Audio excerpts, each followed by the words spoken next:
Ovoz yaxshimi? Bitta aytovringlarchi qani? Xo'p, demak, ko'raylik qani bu safar ham qotarmikin.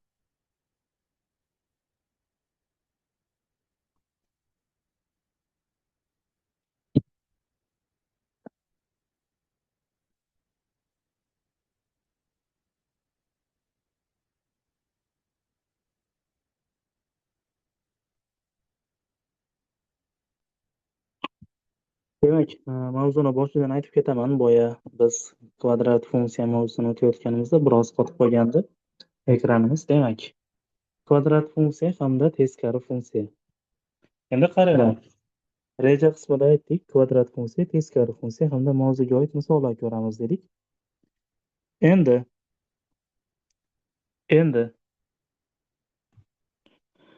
y teng ax kvadrat qo'shilgan bx qo'shilgan ko'rinishidagi funksiyalarga biz nima derkanmiz? Kvadrat funksiya deb aytarkanmiz.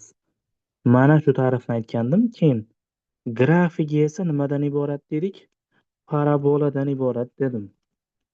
Endi qaranglar, bizada parabolani chizishda ani ishoralari muhim dedim. Ani ishoralari muhim. Ya'ni a noldan katta bo'ladigan bo'lsa, parabola shoxlari tepaga qaraydi. Agar a manfiy bo'ladigan bo'lsa, parabola shoxlari pastga qaraydi. Agar a teng 0 bo'lsa, u to'g'ri chiziqdan iborat bo'ladi, ya'ni parabola bo'lmay qoladi. Endi shu yerda e'tibor qilinglar. Demak, a 0 dan katta bo'ladigan bo'lsa, esda qolish uchun aytaman. Nima bo'lishi kerak ekan? Parabola kulib turishi kerak ekanda. Mana. Endi agar a manfiy bo'ladigan bo'lsa, parabola bizda xafa bo'lib turadi-da. Endi agar a teng 0 bo'ladigan bo'lsa, parabola ado bo'ladi. Ya'ni u to'g'ri chiziqdan iborat bo'lib qoladi-da. Tushundingizlarmi? Demak, a 0 dan katta bo'ladigan bo'lsa, parabola shoxlari tepaga qaraydi. Agar a manfiy bo'ladigan bo'lsa, pastga qaraydi. Agar a teng 0 bo'ladigan bo'lsa, u ado bo'ladi. Ya'ni u to'g'ri chiziqdan iborat, u chiziqli funksiya bo'lib qoladi. Bu holat tushunarli bo'ldi-ya?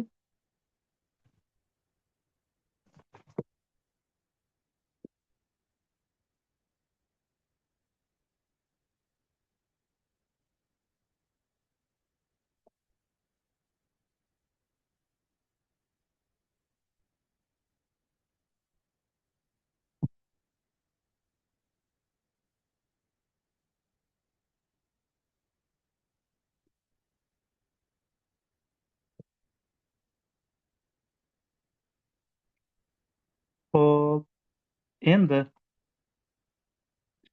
bizda mana shu grafiklarni chizishda diskriminant ham muhim bo'ladi. Ya'ni agar diskriminant 0 dan katta bo'lsa, parabola shoxini, parabola OX o'qini ikkita nuqtada kesib o'tadi. Ikkita nuqtada kesadi. Agar diskriminant teng 0 bo'lsa, OX o'qiga bitta nuqtada urinadi yoki bo'lmasam OX o'qiga urinadi desak ham bo'ladi. Ya'ni nechta nuqtada u? Bitta nuqtada urinib tegib o'tib ketadi. Endi qaranglar. Agar 3-holat diskriminanti manfiy bo'ladigan bo'lsa, OX o'qidan yuqorida yoki bo'lmasam past yozish mumkin. Ya'ni OX o'qini kesib o'tmaydi. Kesib o'tmaydi.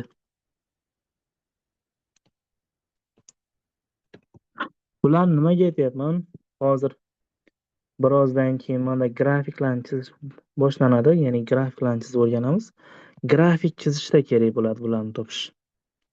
Keyin bizga yana keraklilari, yana keraklilari, bu parabola uchuni koordinatalari. Parabola uchining koordinatalari. Parabola uchining koordinatalari.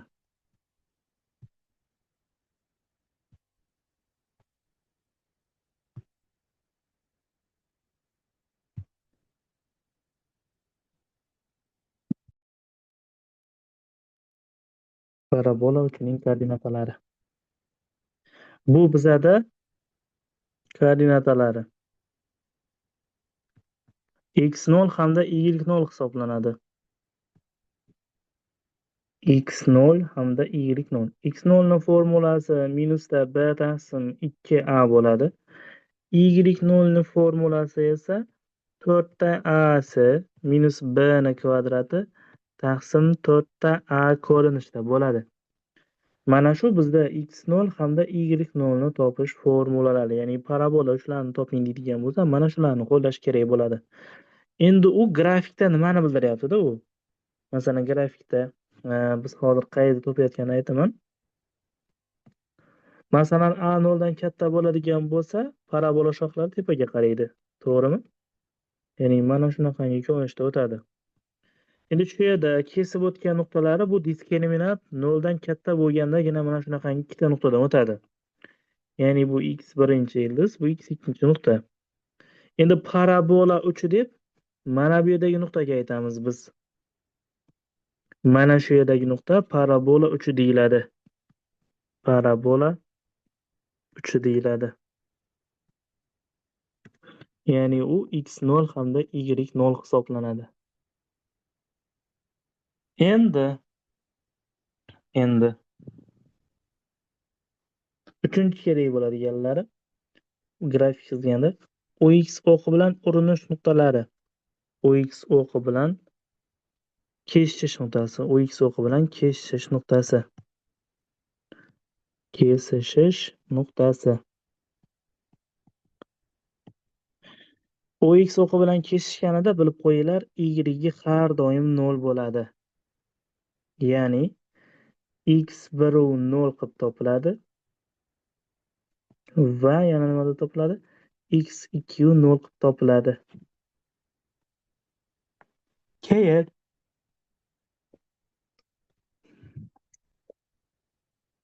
OY o'qi bilan kesishganda OY o'qi bilan kesishish nuqtasi bu manda endi bu yerda x 0 bo'ladi-da. X 0 bo'lgan paytida 0 u s nuqta qoladi. Ya'ni endi bu yerda parabola uchun bildik, x1 x2 ni topdik. Keyin bizga yana nima kerak bo'ladi? Grafik chizganda aytib ketaman. Funksiyaning nollari kerak bo'ladi. Funksiyaning nollari. Funksiyaning nollari. Funksiyaning nollari degani nima degani? Funksiyani 0 ga aylantiruvchi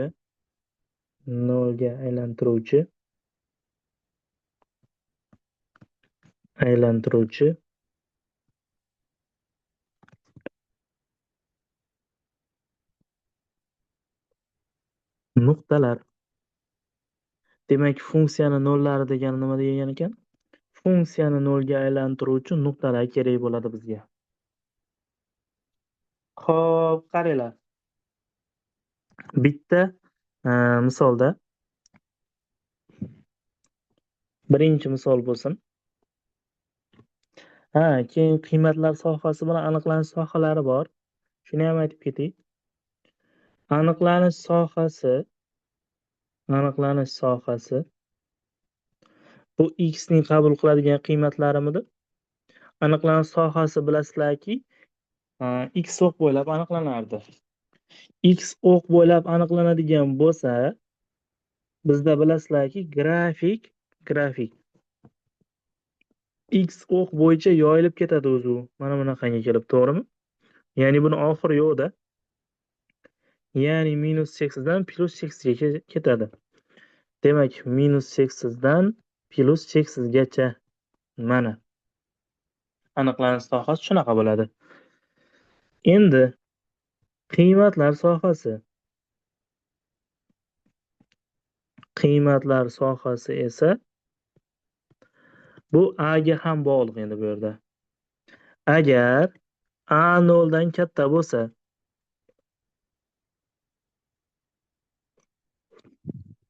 masalan bitta grafikda ko'rsataman. A 0 dan katta bo'lsa, mana grafik bitta. Tepaga qarang. Bu yerdagi nuqta bu Y0 nuqta bo'ladi. Mana shu Y0 dan tepaga qarab ketardi, bilasizlarmi? Ya'ni qiymatlar sohasi Y o'q bo'ylab aniqlanardi-ku. Demak, bu A 0 dan katta paytida Y0 dan plus cheksizgacha bo'ladi. Bu yerda Y0 keladi. Endi A manfiy bo'ladigan bo'lsa, shuni teskari holati, ya'ni minus cheksizdan Y 0gacha bo'ladi. Buni qiymatlar sohasi. Mana.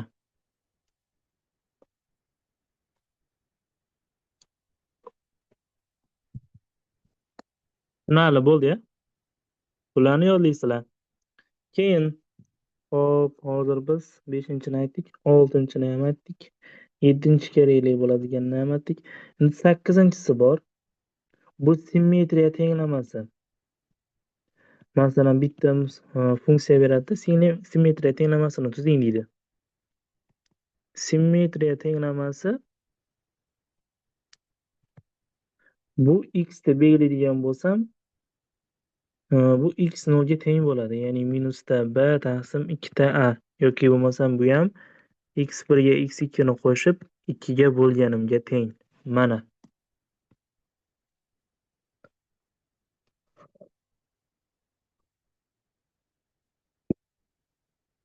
Mana simmetriya tenglamasini ham aytdik. Xo'p, misollarda ko'rib beraman endi. Masalan, oddiy misollardan boshlayman. Ja unaqangi qiyinlashtirib tashlamayman-da. Osonroq misollardan boshlayman. Xo'p, hozir bitta tayyorlab qo'ygan misollarni ko'rib olinglar. Masalan, bizga quyidagicha misol bersin. Y teng minusda x ni kvadrati qo'shilgan 4ta x minus 5. Mana shuni x 0 ni topyapti birinchi shartida. Ikkinchi shartida esa y 0 ni topyapti masalan. Xo'p, bu x 0 ni topish uchun men boya formula o'rgatdim. To'g'rimi?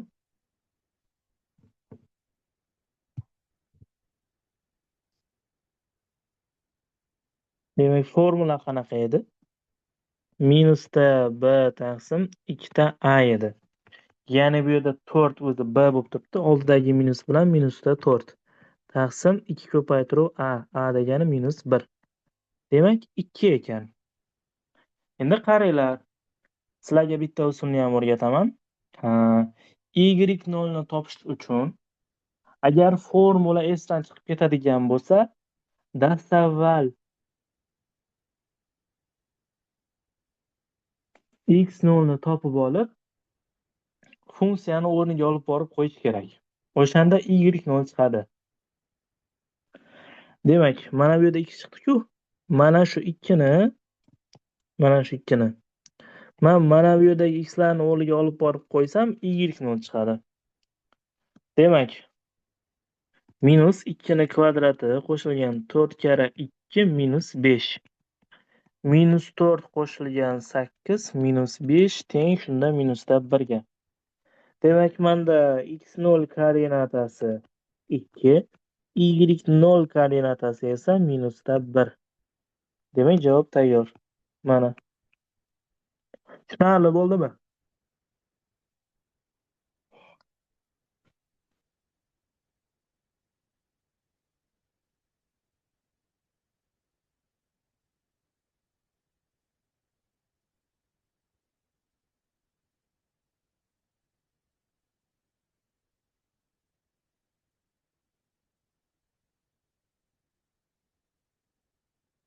Xo'p, endi boshqa misol ko'ramiz.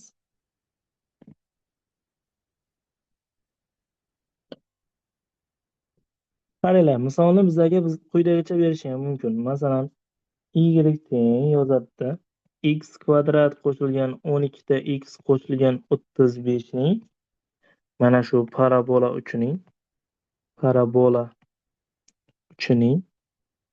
absissasini toping deydi. Absissasini toping deydi masalan.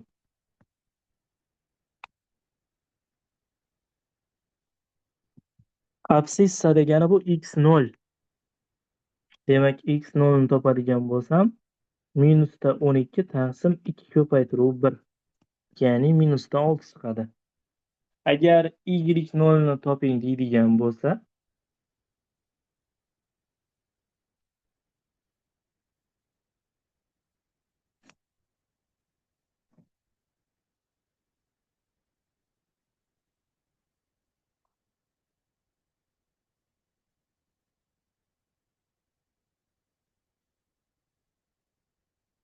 minus 2 ni kvadrati. Nimaga minus 2 ni kvadrati? Mana bunaqa narsa bor-da bu yerda. Menga x ni o'rniga minus 2 ni qo'y demayapti-da. 2 ni qo'y deyapti. To'g'rimi? Bu mana bu x ni oldidagi minus bu. Manda minus 2 ni kvadrati minus 4 bo'ladi. Agar minus 2 ni qavs kvadrati keladigan bo'lsa 4 chiqadi. Bunda minus 4 chiqadi ekan. Buni x0 ni toping deydigan bo'lsa, mana aytdik. X0 ni topdik. Endi absissa emas, agar o'zgarib ham turishi mumkin bu.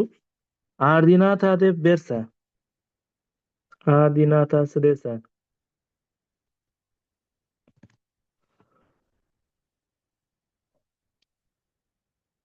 ordinatasi deydigan bo'lsa, bu y0 ni so'rayotgani bo'ladi. Demak, mana shu minus 6 ni mana bu tepadagi x larni o'rniga qo'yib chiqaman. Minus 6 ni qavs kvadrati qo'shilgan 12 ko'paytiruv minus 6 qo'shilgan 35. Hisoblasam, 6 qo'shilgan 35 71, 71 dan 72 ni ayiradigan bo'lsam minus 1 chiqadi. Demak, menda x0 bu minus 6 ekan, y0 esa bu menda minus 1 ekan. Mana javob tayyor. x0 minus 6, y0 minus 1. Uchinchi misol bo'lsin. Bizda quyidagicha misol berilgan bo'lsin. Y teng x kvadrat minus 6x qo'shilgan 5. Mana shu funksiyaning simmetriya o'q tenglamasini toping dedi. Simmetriya o'qi tenglamasini toping.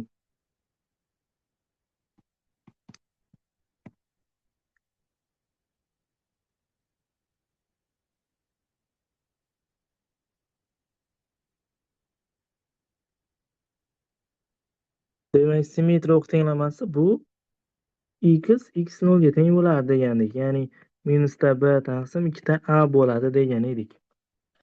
Demak, bu yerda minusda b nima bo'ladi?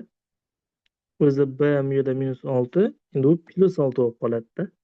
6 ni shunday ko'paytirilgan 1 ga bo'lishim kerak. 3 chiqadi.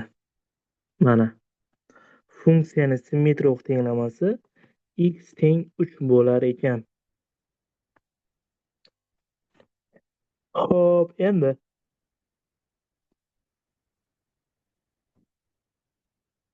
to'rtinchi masala bo'lsin. Bizda quyidagicha misol berilyapti masalan yana. Y teng x ni kvadrat qo'shilgan 6 ta x qo'shilgan 8. Mana shu funksiya nollari deyapti. Funksiya nollari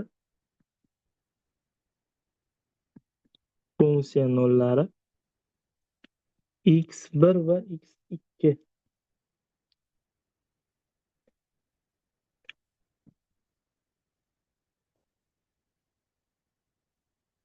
x1 va x2.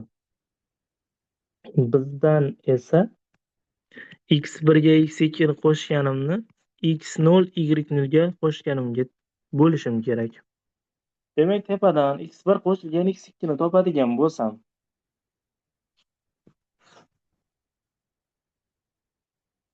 bu manda vetyanamasi bo'lsa, x1 ga x2 ni qo'shadigan bo'lsam, o'rtadagi mana bu 6 ni manfiyga teng, minusda 6.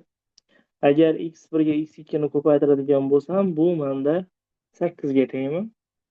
8 ga teng ekan. Endi shu qismda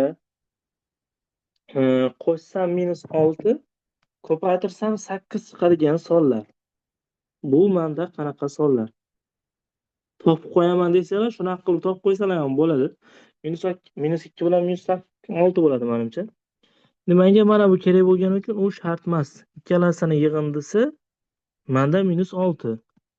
Pastida esa ikkalasini yig'indisi 8. Demak, minusdan 3 dan qism 4 chiqadi.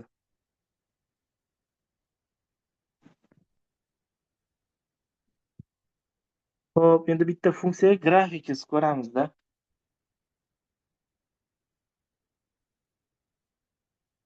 Bitta funksiyaga grafik chizib ko'ramiz. Masalan, bizda quyidagicha misol berilgan bo'lsin. Y teng x kvadrat minus 8 ta x qo'shilgan 12 deyapti masalan. Endi bu qismda men avval a ni ishorasini topib olaman. A 0 dan katta. Demak, parabola shoxlari nima qiladi? Tepaga qaraydi. Tepaga. Endi ikkinchi holatda esa, ikkinchi holatda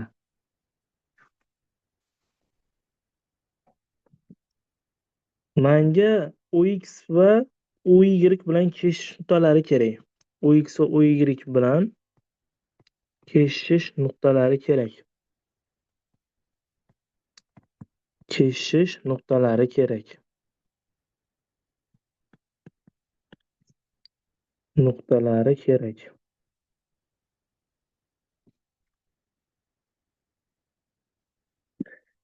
Uchinchi holatda esa menga o'zi OX bilan OY nuqtalari kesishish nuqtalarini ham topib ketish shu yerda. OX bilan kesishgan nuqtasida Y 0 ga teng bo'ladi, to'g'rimi? Y ni o'rniga 0 qo'yaman bu yerda. X kvadrat minus 8x minus 12 ni 0 ga tenglayman.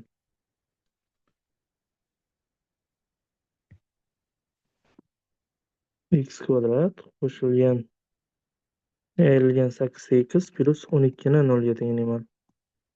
Bu y-da x ni 0 ga teng dedikmi? Y, OX da y 0 ga teng. Demak, bu yerdan x birinchi ildizda 2, x ikkinchi ildizda esa 6 chiqadi. Ya'ni buni koordinatalari 2 u 0 hamda 6 u 0 bo'ladi. Bu hali OX bilan keshish nuqtasi. OY bilan kesishganida OY da x 0 ga teng. X ni o'rniga 0 ni olib borib qo'yadigan bo'lsam, y nechi chiqadi? 12 degan javob chiqadi. Demak, bu yerda bu koordinata 0 u 12 bo'ladi. Parabola uchilarini ham topmadikmi hali? Parabola uchun topamiz. Endi 3-galda. Demak, parabola uchi. Parabola uchi. Bu x0 hamda y0. X0 nechi chiqyapti bu yerda? Shunda 8 taqsim 2 karra 1 chiqar ekan. 4. X0 2 esa menda 20 dan 8 ni ayirib 21 ga bo'lamanmi? 2 karra 1 ga deganim. Teng 4 chiqyapti bu yerda.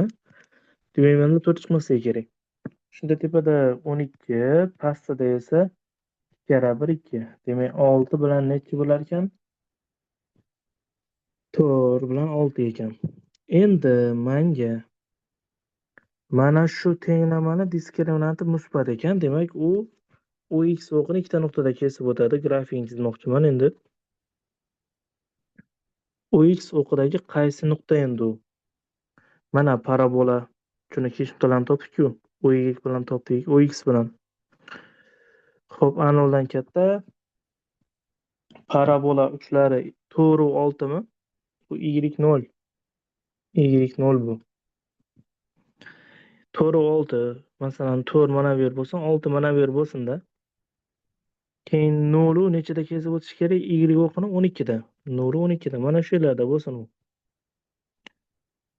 Keyin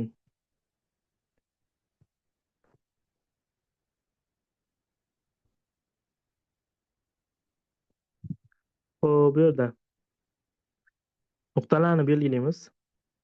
Ox bilan kesishgan nuqtalari bu yerda menda 2 hamda 6 ya'ni mana bu yerda bitta nuqta. Bu to'g'ri necha edi? Mana bu 2 bo'lsin, mana bu esa 6 bo'lsin.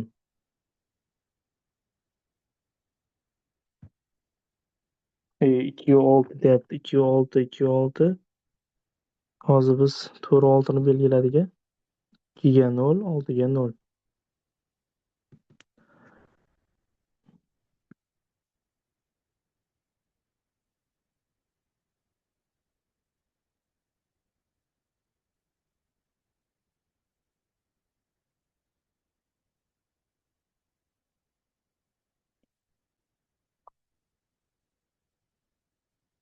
Xo'p, bitta qayta chizib olaylik-da shuni.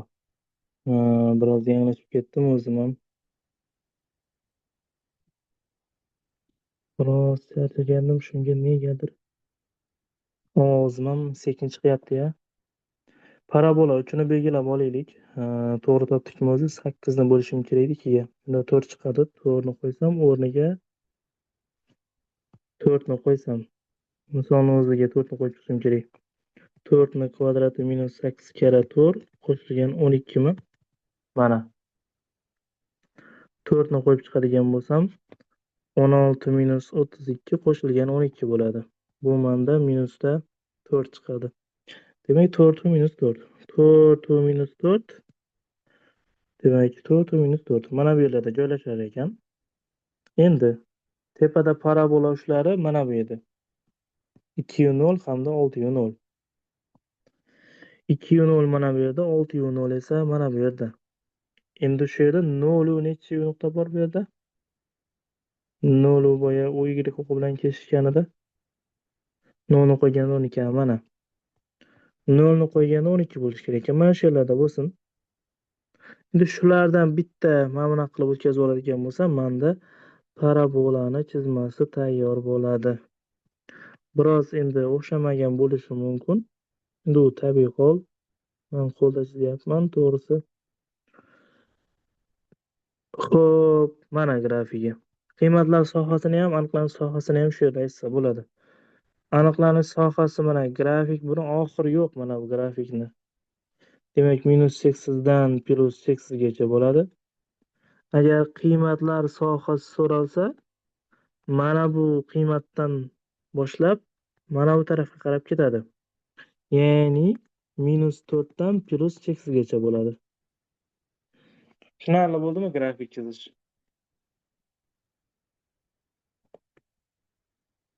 Grafik chizish tushunarli bo'ldimi?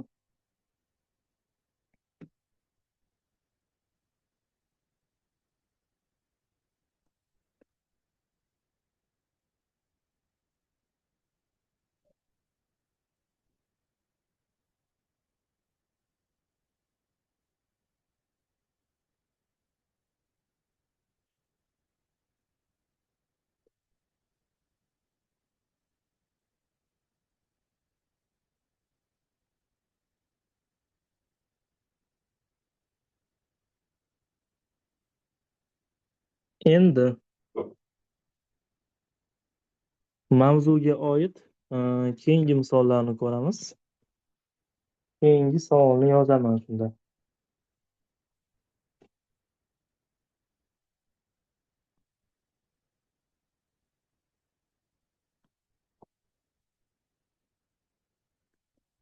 Bizda quyidagicha misol berilgan bo'lsin.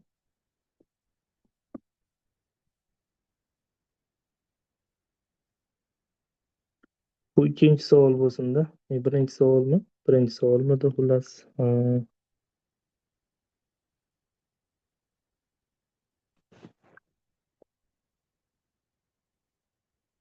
Hop,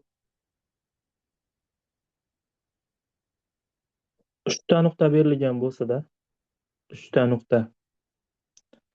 3 ta nuqtadan foydalanib bizga kvadrat funksiyani tuzing desa, masalan, birinchi nuqta 0 - -2 bo'lsin. B nuqta 2 - -1 bo'lsin. S nuqta esa 4 - -2 bo'lsin. Mana. Mana shu nuqtalardan o'tuvchi, demak, shu nuqtalardan o'tuvchi, shu nuqtalardan o'tuvchi kvadrat funksiyani ko'rinishini toping. O'tuvchi kvadrat funksiya ko'rinishini toping. Kvadrat funksiya ko'rinishini toping. Funksiyaning ko'rinishini toping.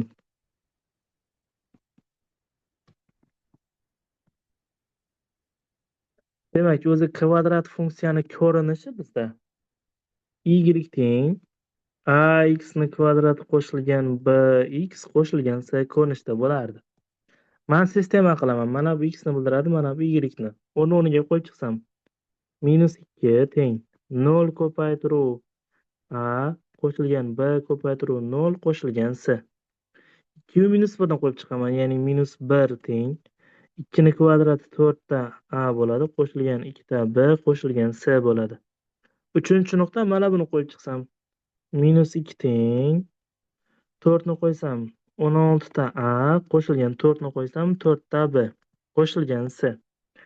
Mana shu yerdan endi sistemadan a ni, b ni, c ni ko'rishimiz kerak. Xo'p, demak, o'zi mana bu yerdan qaraydigan bo'lsak, s ni qiymati kelib qolar ekan. S ni qiymati -2 chiqadi. Mana shu s ni qiymatlarini mana bu yerga olib borib qo'ysam, nima chiqadi? 4 ta qo'shilgan 2 ta b -2 teng -1. 16 ta a qo'shilgan 4 ta b -2 teng -2. Mana shuni ishlashim kerak. Demak, qaranglar, tepani 4 ga ko'paytirib olaman. Shunda 16 ta a keladi, qo'shilgan 8 ta b -8 teng -4. Pastida 16 ta a qo'shilgan 4 ta b teng bo'ladi bu yerda 0 ga. Mana buni bu tarafga o'tkazib yuboradigan bo'lsam, qo'shilib ketadi-da, 4 degan javob chiqadi. Ana endi ikkalasini ayiraveраman. Buni ayiraversam 16 ta a lar qisqarib ketib, 4 ta b teng 4 bo'lib qoladi. Ya'ni b ni qiymati 1 ga teng. A ni qiymati shunda bizga kerak bo'ladi endi. Bu yerga olib borib qo'ysam buni. 16 ta a qo'shilgan 8 teng 4. Demak, 16 ta a teng bizdan -4. A ni qiymati -1/4 chiqadi. Shunda bizda kvadrat funksiyani ko'rinishi qanaqa bo'ladi? Y teng ax kvadrat qo'shilgan bx qo'shilgan c midi? Demak, a bizda nimaga teng? -1/4 x kvadrat qo'shilgan x ga qo'shilgan c ni qiymati esa tepada -2 degan javob chiqqandi. Demak, mana bu yerga -2 ni qo'yaman. Mana endi bu yerda javob tayyor. Tushunarli bo'ldimi? Yozamiz. Tushunarli bo'ldimi?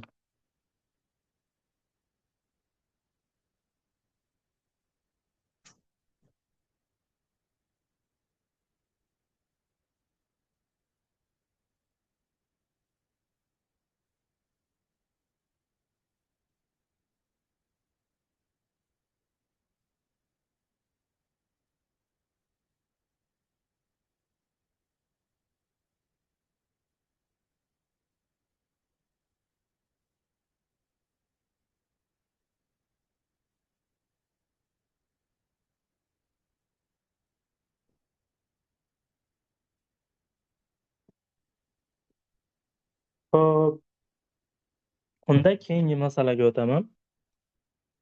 Keyingi masala bizda quyidagicha berilgan bo'lsin. Bu bizda ikkinchi masala bo'lsin. Ikkinchi masala. Demak, y teng x kvadrat minus 6x qo'shilgan 10. Mana shu parabolaning uchi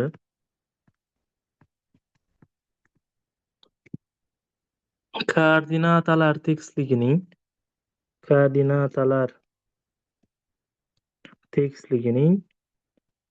qaysi choragida joylashgan? Qaysi choragida joylashgan? Choragida joylashgan masalan. Hop, x ni topib qo'yaman. Yoki bo'lmasam bizda quyidagicha usuli ham bor. Masalan, y teng ax kvadrat qo'shilgan bx qo'shilgan s ni man to'la kvadratga olib kelib, a ko'payu x minus x0 ni kvadratiga ko'rinishga olib kelib, qo'shuv y0 deb yossam bo'ladi. U paytda lekin masalan bu yerda hozir bu x kvadrat minus 6x qo'shilgan 10 ni 9 qo'shilgan 1 desam, mana bu yergacha bo'lgan qismi x minus 3 ni kvadrati qo'shilgan 1 bo'lyapti, to'g'rimi? Demak, bu yerdan ko'rinib turibdiki, mana bunga ayniyat qiladigan bo'lsam, x0 ni qiymati 3 ga teng, y0 ni qiymati esa 1 ga teng. Ya'ni mana bilan bu teng, mana bu yerdagi bilan mana bu yerdagi turgan son teng bo'ladi. Demak, 3 u 1. Koordinatasi 3 u 1. Demak, Descartes koordinatalar sistemasida 3 u 1 degan nuqta qaysi chorakda joylashadi? 3 u 1 mana bu yerdami? 3 u 1 mana shu nuqta. Mana bu yer 3, mana bu yer esa mana nima? 1. Demak, 3 u 1. Bu manda qaranglar. Mana bu manda birinchi chorak deb ataladi. Mana bu esa ikkinchi chorak, bilasizlar-ya. Mana bu esa uchinchi chorak, mana bu esa to'rtinchi chorak deb ataladi.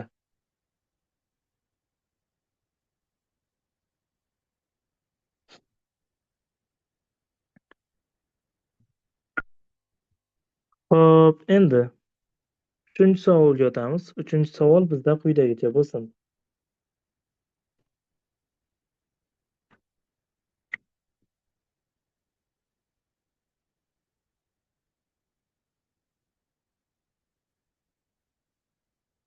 Demak, a ning qanday qiymatlarida deyapti. Keyingi savol. A ning qanday qiymatlarida? Qanday qiymatlarida?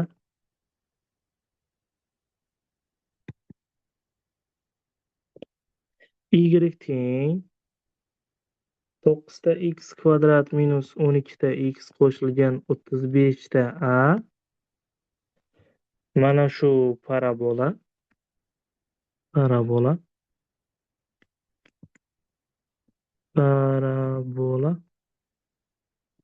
absissalar o'qi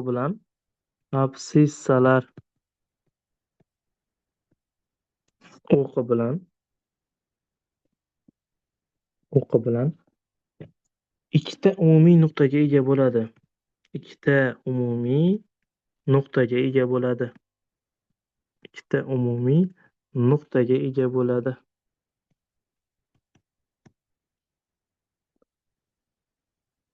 Bu endi boyagi aytganim nimaga bog'liq bo'ladi?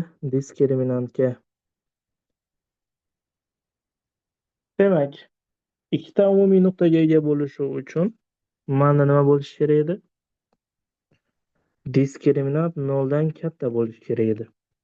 Demak, diskriminant 144 minus 4 ko'paytirilgan 9 ko'paytiruv 35 ta a.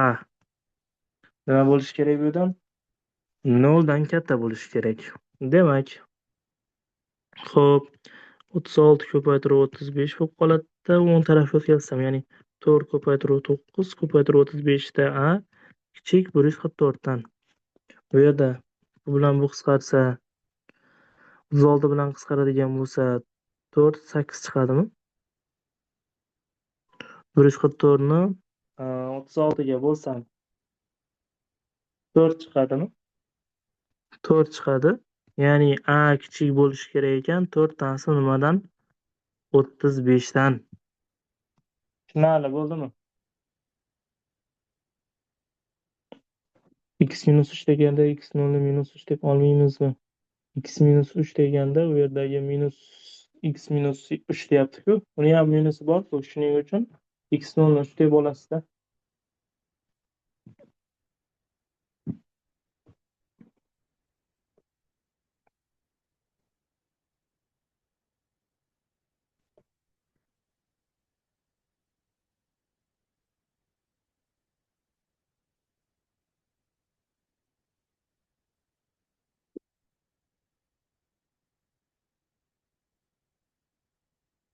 Endi keyingi misol bo'lsin-da.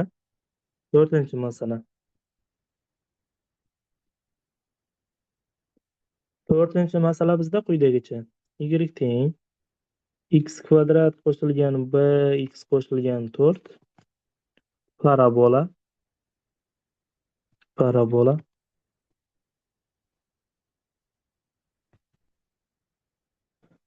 b ning nechta butun qiymatida b ning nechta butun qiymatida nechta butun qiymatida butun qiymatida absissalar o'qiga urinadi. Absissalar o'qiga urinadi. Urinadi deyaptimi? Demak, urinsa nima bo'lardi? Diskriminant teng 0 bo'lardi. Diskriminant teng 0 bo'lardi. Demak, ya'ni b kvadrat minus 4 ta ko'paytirilgan 1 ko'paytirilgan 4 nima deb ishlaymiz? Teng 0. Bundan b kvadrat teng 16. Bundan ikkita qiymat chiqadi. B1 ni qiymati 4 chiqadi. B2 ni qiymati esa manda minus 4 chiqadi. Demak, nechta qiymatida ekan? Ikkitami? Ikkita qiymatida o'rinli bo'lar ekan. Tushunarli bo'ldi-ya. Endi 5-savol bo'lsin. 5-savol.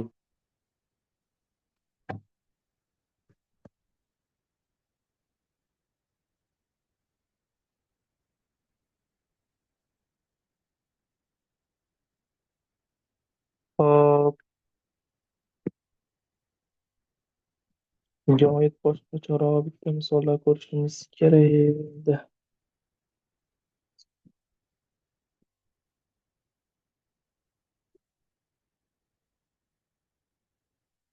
Masalamizda quyidagicha misol berdi-da. Y teng ax ni kvadrati qo'shilgan 2ta x minus 4. Mana shu funksiya deyapti. Funksiya 1-3 nuqtalardan o'tsa, 1-3 nuqtadan o'tsa, 1-3 nuqtadan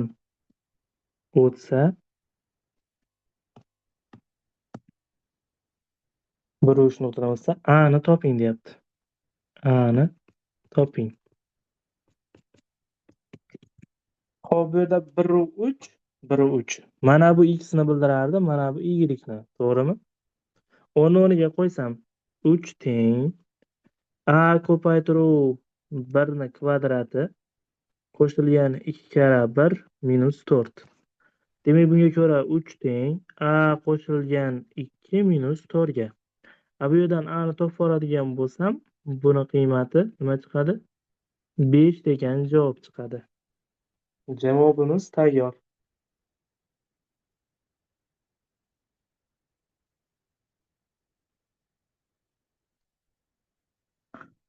Xo'p, endi keyingi turdagi masala bo'lsin. Keyingi turdagi masala bizda 6-savol. Bizda quyidagicha masala berilgan. Y teng minus x ni kvadrati qo'shilgan 5 ta x minus 9 va y teng 1 minus 2 ta x. Mana shu funksiyalarning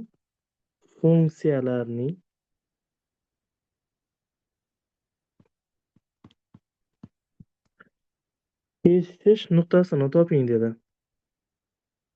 kesishish nuqtasini toping.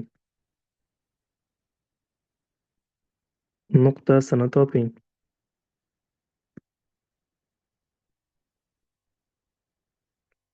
Xo'p, qaranglar. Funksiyani kesishish nuqtasi deydigan bo'lsa, y birinchi hamda y ikkinchi funksiyalarni bir-biriga tenglash kerak. Ya'ni mana bu qismlarini men bir-biriga tenglab olishlayman bu yerda. Mana shu ikkita qismini bir-biriga tenglayman. Bu minusda x kvadrat qo'shilgan 5x minus 9 ni tenglayman 1 minus 2x ga. Demak, bunga ko'ra bularni bu tarafga olib o'tsam, x kvadrat minus 2x ni yoniga mana bu 5x ayirib ketadigan bo'lsa, minus 7x bo'ladi. 1 da 9 qo'shilib ketadigan bo'lsa, bu 10 teng 0. Demak, qo'shsam x1 bilan x2 ni bu 7, ko'paytirsam 10 chiqadigan sonlar. Bu qaysi sonlar bo'ladi?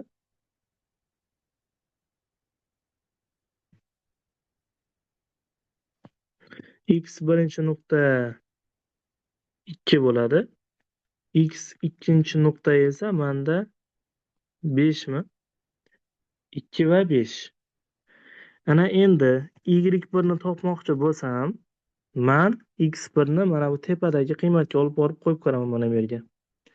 2 ni qo'ysam bu yerga minus 3 mi? Minus 3. 5 ni qo'yib ko'rsam 1 minus 10. Ya'ni y2 ni qiymati minus 9 chiqadi.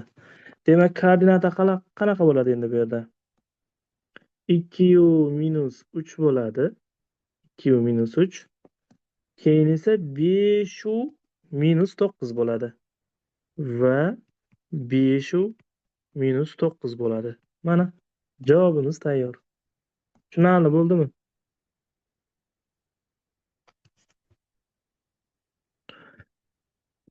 Oltinchi masala tushunarli bo'ldimi? Endi sizlarga berib ko'raman-da shunaqa misol. Oltinchiga o'xshaganidan bittasini. 7-chi misol bo'lsin, bu sizlarga endi.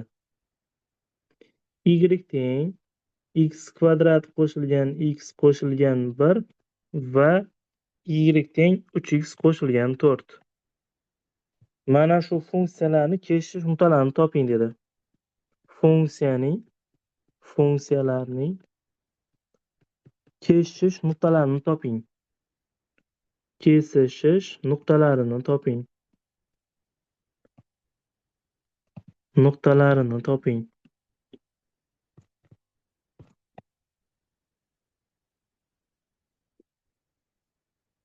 Xo'p, sizlarga 2 daqiqa vaqt. Bitta o'ylab ishlab ko'ringlar chiqani.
Xo'p, demak, bir-biriga tenglamarsam, x kvadrat qo'shilgan x qo'shilgan 1 teng bo'ladi 3x qo'shilgan 4 ga. Bu yerda x kvadrat minus 2x minus 3 keladi. Teng 0. X birinchi ildizi bu 3, x ikkinchi ildizi esa minus 1. Ana endi y1 ni topadigan bo'lsam, o'shanda y1 mana bu 3 ni bu yerga olib borib qo'ysamda, 3 karo 3 9, 4 ni qo'shsam 13. Ya'ni 3 u 13 bu birinchi koordinata. Minus 1 ni olib borib qo'ysam 1 chiqadi. Demak, minus 1 da 1 chiqadi. Y2 ni qiymati 1 chiqadi o'shanda. Demak, 3 u 13 hamda minus 1 u 1 chiqdi masalada ham. Ha, ko'pchilikda menimcha shunaqa chiqibdi.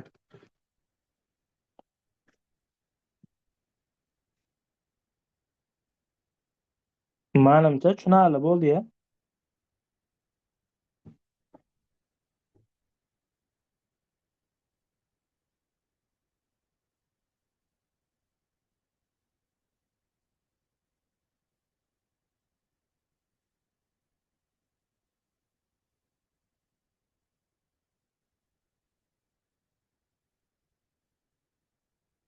Endi qaranglar, bizda keyingi mavzu ham bor edi.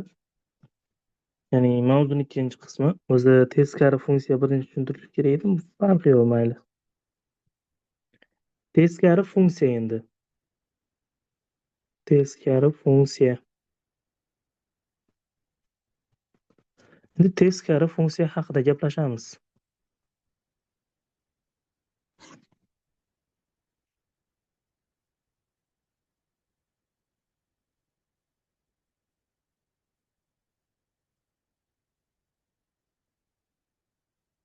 Xo'p, bu yerda teskari funksiyaga oid misol ko'rsatishim kerak endi. Hozir topamiz.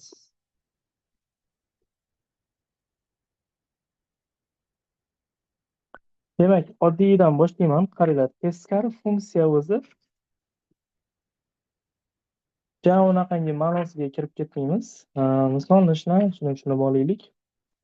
Masalan, y teng 2x plus 7 desa, mana shu funksiyaga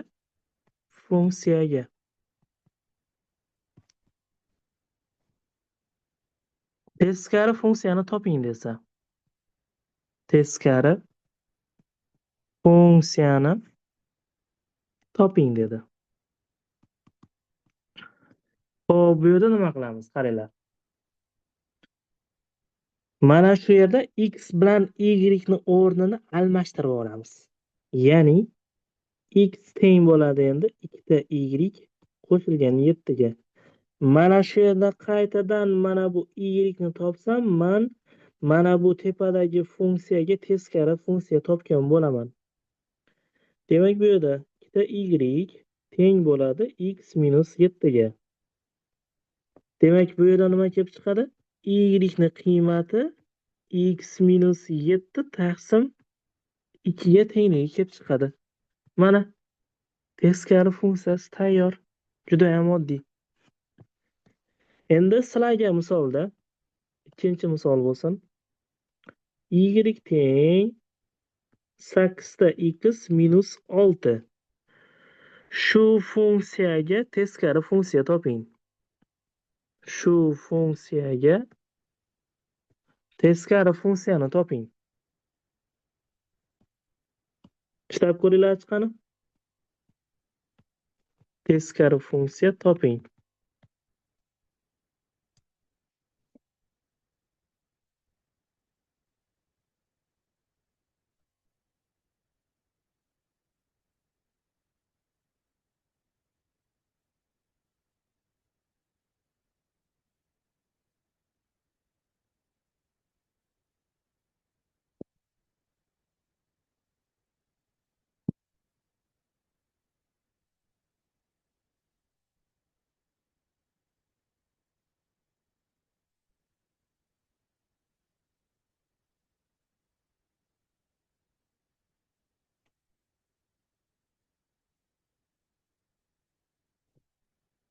Demak, buni teskari funksiyasi bizda quyidagicha.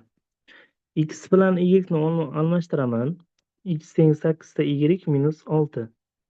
Demak, 8 ta y teng bo'ladi x qo'shilgan 6 ga. Bu yerdan y ni topib oladigan bo'lsam, x qo'shilgan 6 taqsim 8 ga teng. Mana javobimiz tayyor. Juda ham oddiy. Xo'p, endi teskari funksiyaga oid keyingi masala bo'lsin. 3-chi.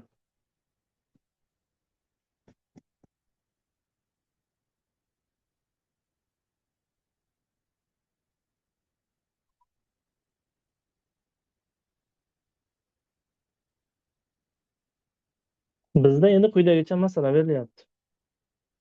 Fx teng deyapti 2 x plus 5 ga, mandan esa f minus 1 darajada 1 so'ralyapti. Bu nima degani qaranglar. O'zi f minus 1 x top desa, masalan f minus 1 x ni top desa, bu teskari funksiyasini top deganida. Endi mana bu x ni ham o'rnida nima turibdi? 1 turibdimi? Ya'ni mana shu yerda bizga savol beryaptiki, teskari funksiyasini topib, o'rniga 1 ni qo'yib hisoblab javob ayt deyapti bu yerda. Demak, avval teskari funksiyasini topaman mana buni. Buni y deb olib ishlaylik. Y teng 2x plus 5 edi, to'g'rimi? Y bilan x ni o'rnini almashtirsam, x teng bo'ladi 2y qo'shilgan 5 ga. Demak, bu yerdan 2y teng bo'lib qoladi x minus 5 ga. Va bu yerdan y ni topadigan bo'lsam, x minus 5 taqsim 2. Mandan nima so'ralgandi? Teskari funksiyasini topib 1 ni qo'yishimni so'ralgandi. Demak, 1 ni qo'ysam, 1 dan 5 ni ayirib 2 ga bo'laman. Shunda menda minus 2 degan javob kelib chiqadi. Tushunarli bo'ldimi? Mana shu masala tushunarli bo'ldimi? Yozamiz.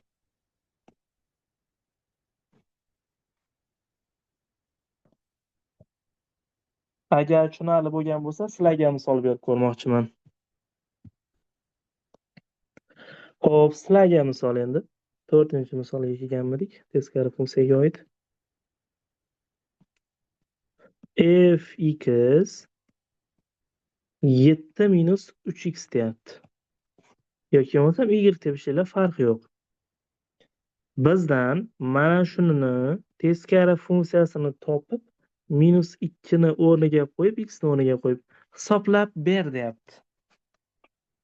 Bitta hisoblab javob aytinglar chiqani.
Demak, bu yerda x bilan y ni almashtirsam, x teng bo'ladi 7 minus 3 ta y ga.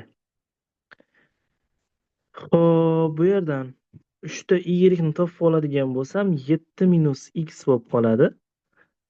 Endi bu yerdan ham y ni topib qo'ymoqchi bo'lsam, 7 minus x taqsim 3 bo'ladi. Mendan nima so'ralgandi? Teskari funksiyasini topdim mana. Unga ham endi x ni o'rniga 1 ni qo'yish so'ralayotganda, ha, minus 2 ni ekan.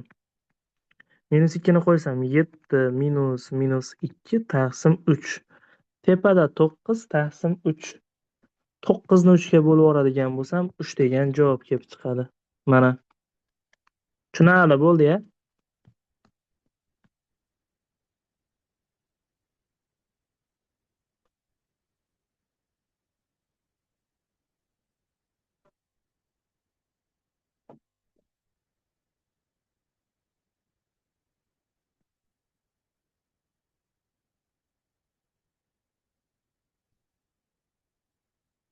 Endi biroz qiyinlashtiramiz misolni. Qaranglar. 5-savol bo'lsin.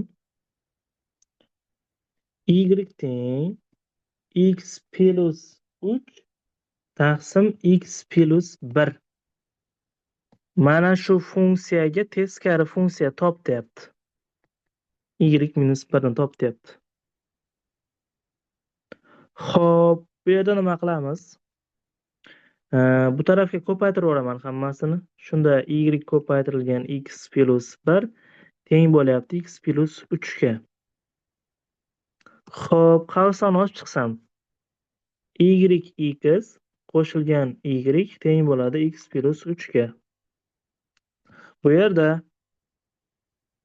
x borni bu tarafga o'tkazsam, y ni bu tarafga o'tkazsam, shunda yx minus x teng 3 minus y ga.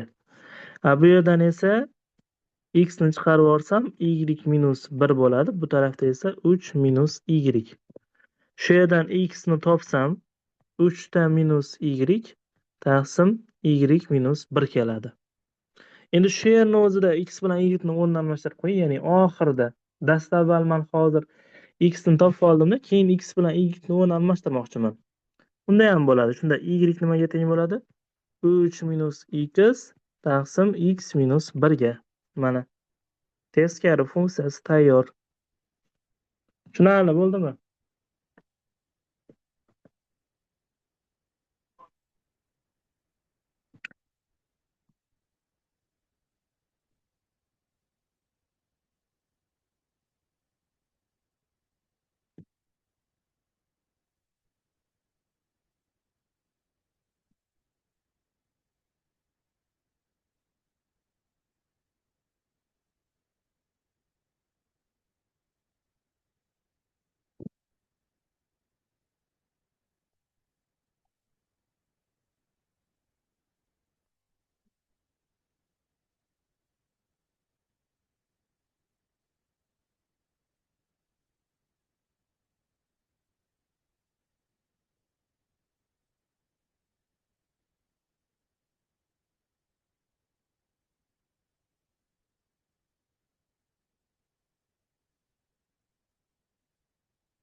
Xo'p, demak, tushunarli bo'lgan bo'lsa, endi sizlarga bitta misol. 6-misol bo'lsin. Bu misol sizlarga y teng deyapti. 4 taqsim 2 minus x minus 3 ga. Mana shunga teskari funksiya top deyapti. Bitta ishlab javob aytinglarchi qani?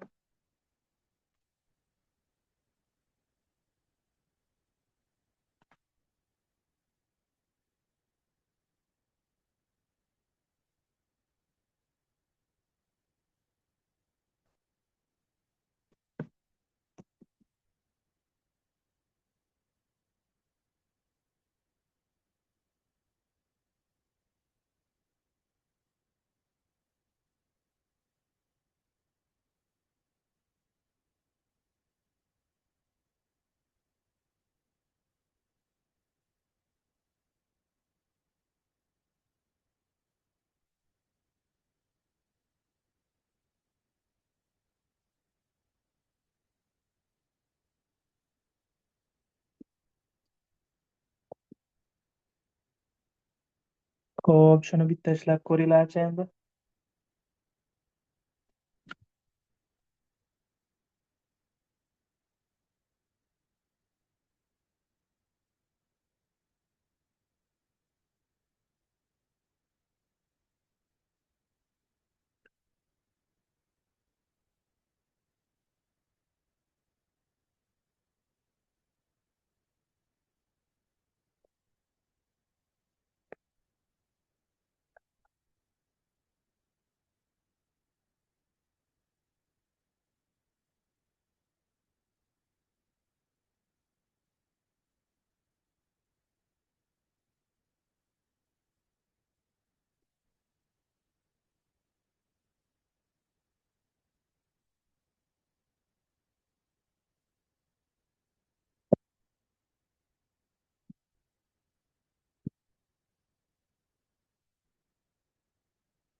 Xo'p, demak bu yerda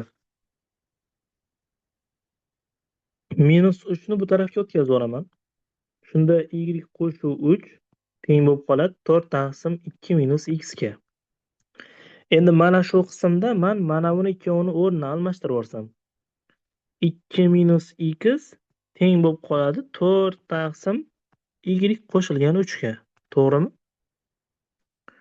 Endi shu yerda x ni topadigan bo'lsam, 2 dan ayirib tashlayman 4 taqsim y plus 3 ni. Endi mana shu qismda x bilan y ni o'rnini almashtirib qo'yaman. Shunda bu yerdan nima kelib chiqadi? Y teng 2 minus 4 taqsim x qo'shilgan 3 ga. Mana javobimiz tayyor. Yoki bo'lmasam mahraj tenglab qo'ysanglar ham bo'ladi. Bunga x plus 3 dan beradigan bo'lsam, 2x qo'shilgan 6 ayrilgan 4 bo'lsa, 2x qo'shilgan 2 qolar ekan. Pastda esa x plus 3 qoladi. Mana shunaqangi ko'rinishda javob chiqadi. Tushunarli bo'ldi-ya?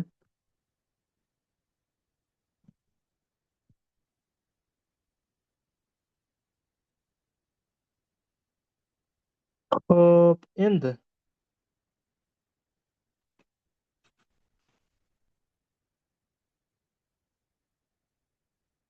qo'shimcha misollar ham tushuntirib ketaman, qaranglar. Qiymatlar sohasini topishga oid. Masalan, bizda quyidagicha misol berilgan bo'lsin. X plus 2 modulda qo'shilgan modulda x plus 8. Mana shunga o'xshagan misollar Milliy sertifikat imtihonida avval tushgan. Mana shuni qiymatlar sohasini toping dedi. Qiymatlar sohasi.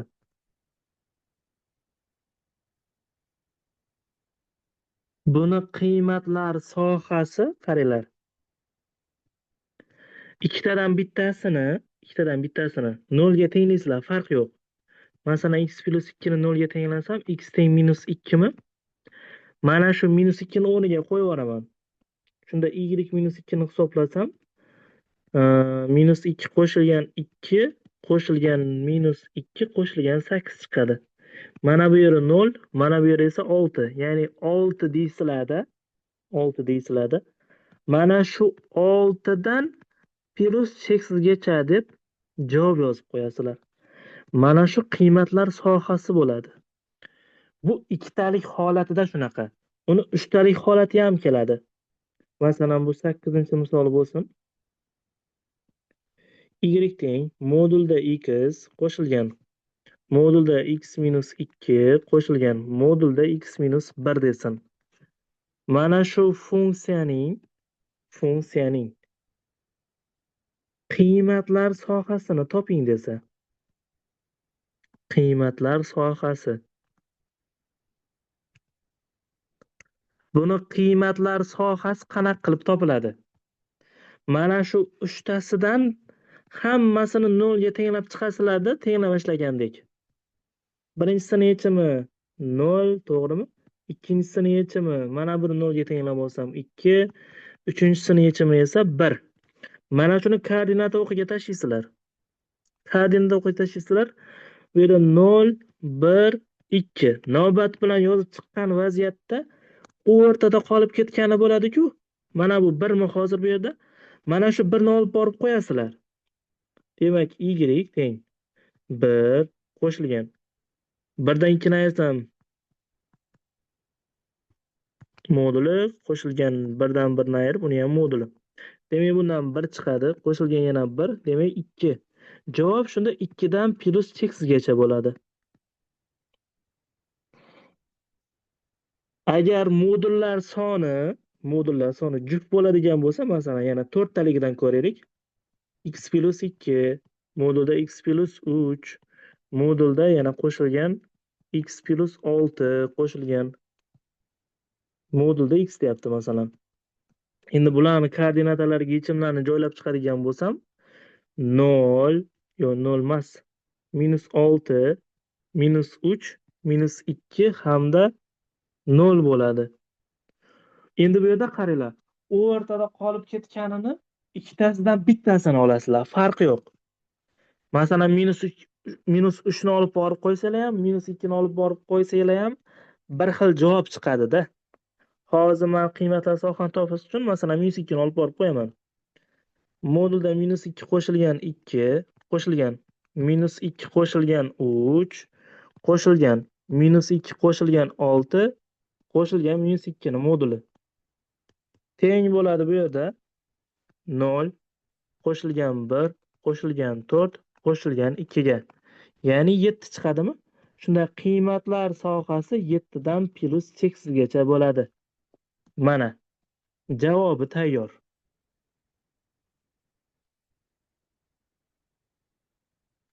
Tushunarli bo'ldimi?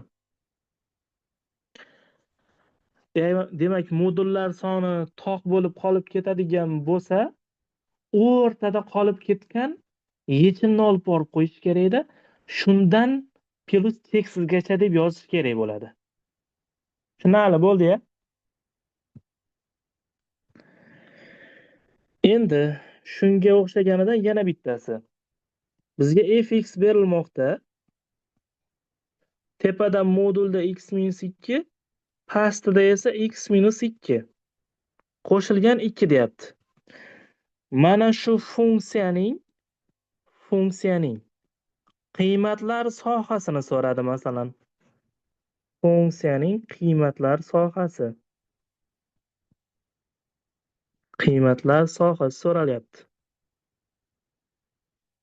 Buni qiymatlar sohasini topish uchun birinchi holatda masalan x minus 2 0 dan katta chiqsa-da, fx o'shanda x minus 2 taqsim x minus 2 qo'shilgan 2 chiqadi. Ya'ni bundan 1 1 ga 2 ni qo'shsam 3 chiqadi. Agar x minus 2 ni manfiy deb o'ylaydigan bo'lsam, fx nima bo'ladi? Oldiga minus chiqaradi endi bu. X minus 2 taqsim x minus 2 qo'shilgan 2. Bular qisqarib ketsa minus 1 qo'shilgan 2. Ya'ni 1. Demayman bu yerda mana bu minimum qiymati ekanligini mana bu son qiymatidan aniqlab oldim. Maksimum qiymati ekanligini esa bu yerdan topib oldim. Demak, qiymatlar sohasi minimumdan maksimumgacha ketadi. Demak, qiymatlar soha bu yerda 1 dan to 3 gacha bo'ladi. Tushunarli bo'ldimi? 1 dan 3 gacha.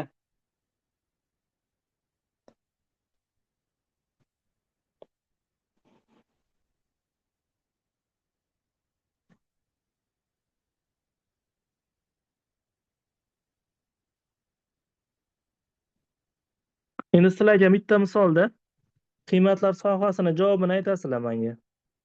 11-misol bo'lsin. Y teng modulda x qo'shilgan modulda x minus 2 qo'shilgan modulda x minus 7 qo'shilgan modulda x minus plus 3 qo'shilgan modulda x minus 1 deyapti.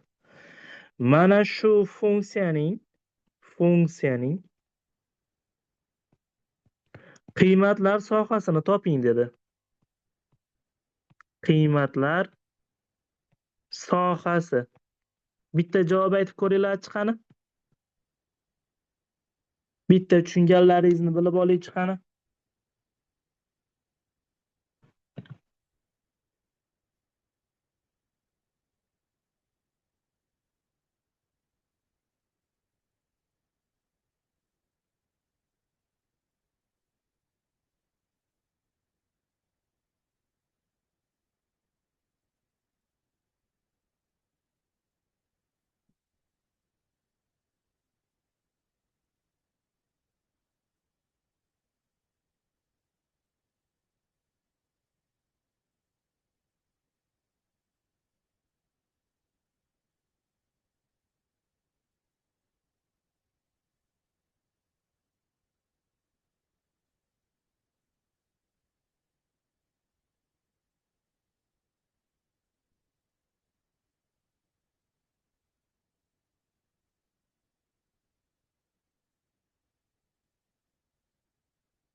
Demak, sonlar o'qiga tashlab olaman. Xo'p, bu yerda mana bu yerda minus 3 chiqadigani bor ekan. Keyin 0 chiqadigani ham bor. Keyin 1, keyin 2, keyin 7. Qaranglar, mana o'rtasida qolib ketgani 1 bo'ldi. Mana shu funksiyaga 1 ni olib borib qo'yib hisoblab chiqaman. 1 qo'shilgan. 1 dan 2 ni ayirsam mana bu yerda. Undan ham 1. Keyin 1 dan 7 ni ayiradigan bo'lsam 6. Mana bu 1 ga 3 ni qo'shadigan bo'lsam 4 chiqadi. 1 dan 1 ni ayirsam 0. Demak, qo'shib chiqadigan bo'lsam bularni necha chiqadi? 12 mi? Demak, 12 dan 12 dan plus cheksizgacha bo'ladi. Nimaga 28? 28 emas-ku.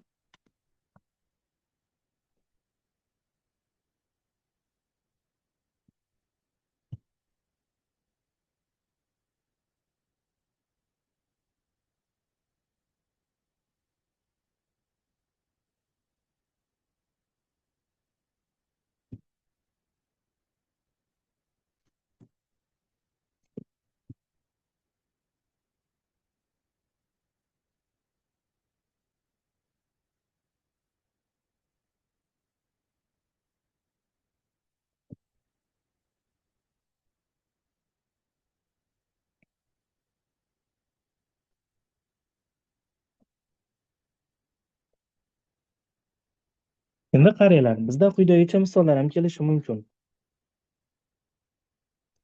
11-sinfda menimcha bu mavzuni limit mavzusi deb qilib o'tib ketgan. Masalan, bizga yozib qo'yadi, x intilganda 3 ga deydida. O'sha fx x kvadrat minus 9 taqsim x plus 3 ni hisobla deydi. Buni hisoblash uchun qaranglar, avval mana buni o'zini soddalashtirib olish kerak bo'ladi. Soddalashtirib oladigan bo'lsam, x minus 3 taqsim ko'paytirib x plus 3 bo'lib ochilardi mana bu qisqa ko'paytirish formulasiga ko'ra. Pastda x plus 3. Bular qisqarib ketsa, menda x minus 3 qoladi. Endi mana bu 3 ni mana bu yerga olib borib qo'yaman. Demak, 3 dan 3 ni ayiradigan bo'lsam, 0 chiqadi. Juda ham oddiy. Unchalik qiyini yo'q bu yerda. Xo'p, yana qanaqa turdagi misollarni ko'rsak bo'lar ekan?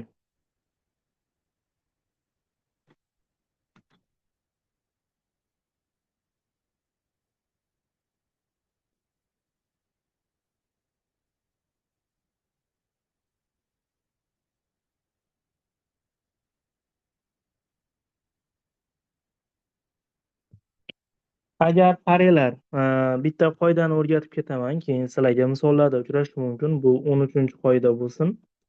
Sizga y1 va y2 funksiyani beradi. y1 va y2 funksiyani beradi. Endi keyin shu yerda shart yozadi. Funksiyaning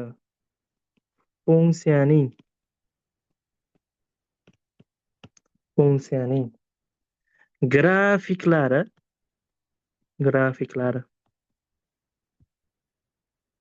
biror bir k bo'ladigan bo'lsa, ya'ni x dan tashqari biror bir harf qatnashadigan bo'lsa, mana shuni k deb olib ketyapman-da. K ning nechta butun qiymatida kesishmaydi, masalan, K ning nechta qiymatida kesishmaydi? K ning nechta qiymatida kesishadi desa, masalan, qiymatida kesishadi desa.